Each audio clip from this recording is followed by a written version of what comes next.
আমি হলাম গিয়ে পৃথিবীর সেরা রাঁধুনি। না না, আপনাদের কাছে না, আমার মেয়ে আর আমার বাবার কাছে।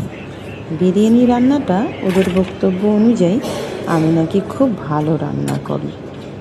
আমি রান্না করব আর আমার মেয়ে আমার পিঠের কাছে এসে দাঁড়িয়ে থাকবে। বড় মিস করি এখন ওকে, জানেন তো। এখনও আমার কাছে থাকে না, বাইরে চাকরি করে। এখন আর ঘরের কাছে কেউ দাঁড়িয়ে থাকে না। যাই হোক, আজ প্রায় 2-2.5 বছর পর বিরিয়ানি রান্না করছি আমার বাবার আবদারে। সে আমার হাতের বিরিয়ানিই খাবে, কিছুতেই দোকানের কেনা বিরিয়ানি খাবে না। যাই হোক, রান্না শুরু করেছি, দেখা যাক কী হয়।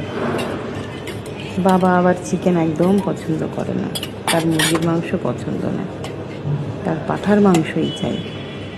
কিন্তু পাঁঠার মাংস ডাক্তার স্ট্রিক্টলি মানা করেছে খেতে, তাই মুরগি দিয়েই রান্না করলাম। 4-5 দিন ধরে আমাদের নিরামিষ চলছে, আজ তাই বিরিয়ানি দিয়েই উদ্বোধন করলাম বছরটা। সবার ভালো কাটুক, সবার পয়লা বৈশাখ খুব খুব খুব আনন্দের হোক।